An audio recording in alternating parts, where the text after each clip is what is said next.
1.75, standard deviation 125 over day. So the ratio for daily, take the ratio for one day is 0.03. Okay? So what is the standard deviation? What is the mean over a week? What is the standard deviation over a week? How do you calculate that? How do you convert one day mean return? One day mean return to a week mean return? You multiply by 5. Stop showing off. What about standard deviation? You multiply by the square root of 5. Okay. What happened to the ratio when we are doing this? What does BPS stand for? Basis points. Oh, okay. I agree.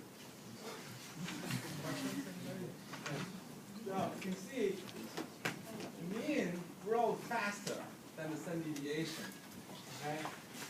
The reason is when you calculate the variance term, all these covariance terms drop off when you assume their correlation or covariance 0. Okay? So here we assume they have correlation or covariance 0. Okay? So that's why we take a square root for the variance instead of 5, it becomes square root of 5. Okay? As you can see, as you go over time, this ratio is going to grow at the rate of the square root of time. Okay? You get 5 here, square root of 5 here, you still get a square root of 5 left. Okay? So over time, this ratio actually will grow at the square root of time. Okay?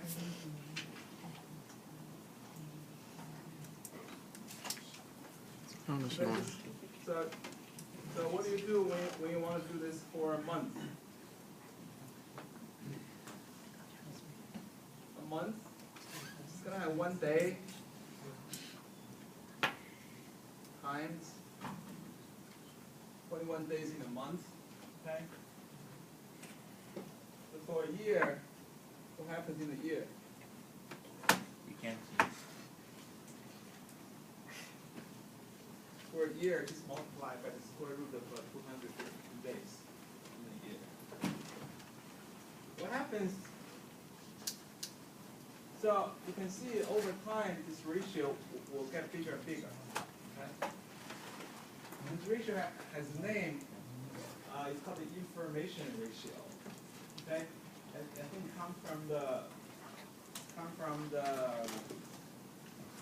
electronic engineering scientists.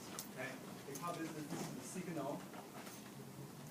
Mean is the average tendency, and the denominator of the signal is like the noise around the mean. We call this the signal noise ratio, or sometimes called the information ratio.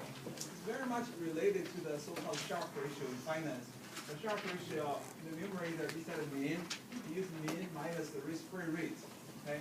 The risk-free rate, when you annualize risk-free rate, it's pretty much 0. So this ratio is pretty much the same thing as Sharpe ratio on these statistics. Okay? So you can see Sharpe ratio more or less grows at the rate of the square root of time.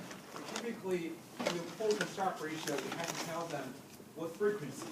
Sharpe ratio, just like the mean and standard deviation, typically quoted at annual frequency. Okay? So for the week, we multiply the mean by 5, and the standard deviation by the square root of 5, but then for the month, we only multiply by the square root of 21? This cancels. You just get square root of 5 left. This is also square root of 5. What about the year? 252. So for year,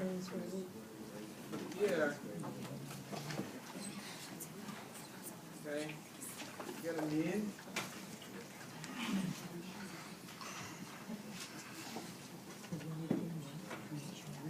You get standard deviation. Okay, you combine this. This is the daily mean. daily standard deviation times the square root of 252. So it always extends, by the number of time periods, square root of the number of time periods. Okay? All right, that's part A. Part B asks you, what's the likelihood, what's the probability of losing 5% of the money, 5% of account value, okay, if you invest in this opportunity.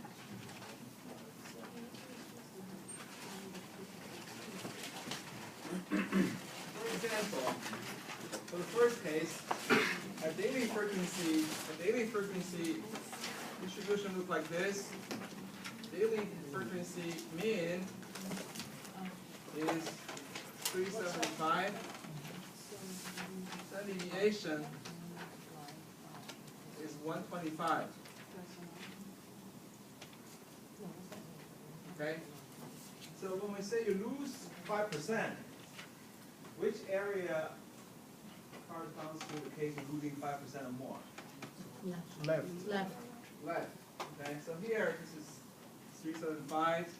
So keep looking all the way somewhere here. So what is corresponding? What is the return when you lose 5% of your money? What do I write down here on the x-axis? Minus how much? 5%. Oh, 500 points. 500 points. Yes. Okay, everything here is in basis point. So lose 5% is like minus 500. Okay? 1% is 100 basis point. Or alternatively, you write minus 5%, this becomes 0.0375%. Okay?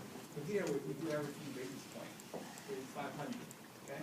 So when you lose 5% or more, it's asking you for the probability, the cumulative probability all the way to minus 500. Okay? How do you find out that? 4 times the standard deviation. Almost, yeah, it's almost like that. The mean is not 0. But it's 4 standard deviations away, right? It's standard It's deviation. 4 standard deviation away from 0. But it's It's not 4 371. standard deviation away from the mean. The difference divided by the standard deviation. Alright, so you find out the z-score corresponds to, I guess in this case, minus 500. Okay? So that's minus 500 minus mean divided by standard deviation. Okay? So it's actually more than 4 standard deviation, but it doesn't make too much difference in terms of the table. Okay, you're even z-score y. Remember 0 is here, right? So this is 375. 0 is here. So you're even more than 4 standard deviation away from the mean. Okay, the mean is a positive number. Okay, so you're 4.03 standard deviation to the left of the mean. Okay, and you look on the table. All right, look for the minus. This is z-score table. Okay, how do you read this table?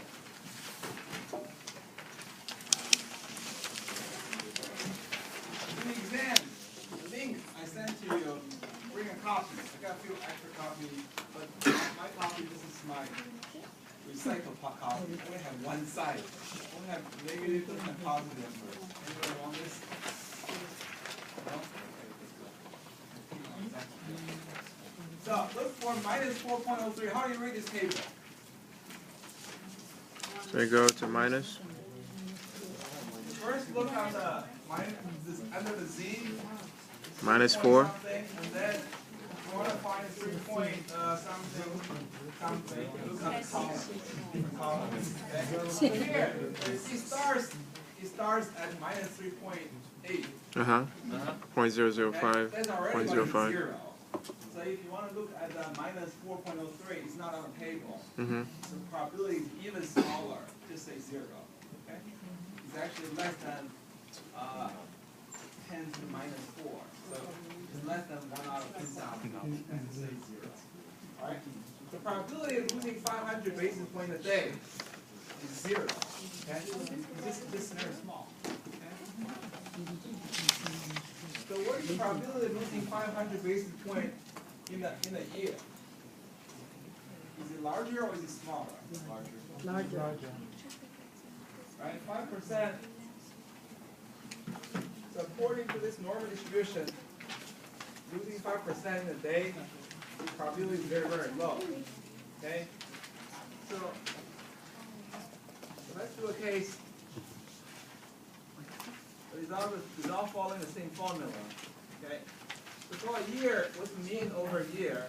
It's 375 times 252. Okay? Standard deviation.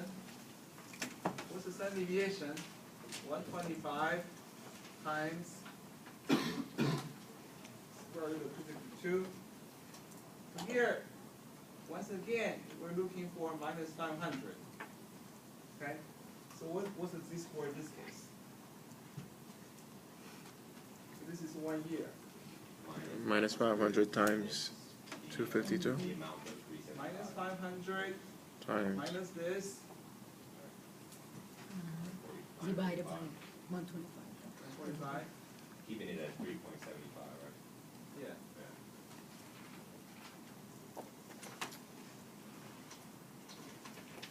What is the standard deviation now? 125 19, 20? 1445. 194.31. 1981. Okay. So what is the z-score then?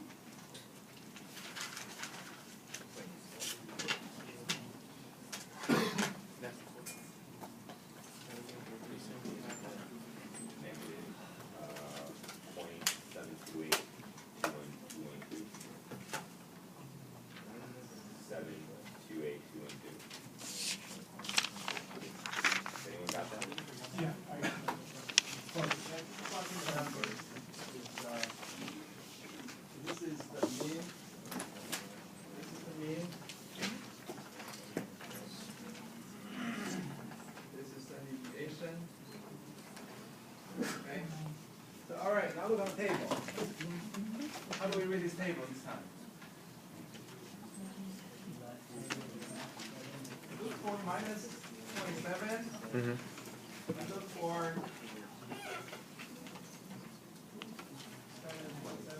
8.73.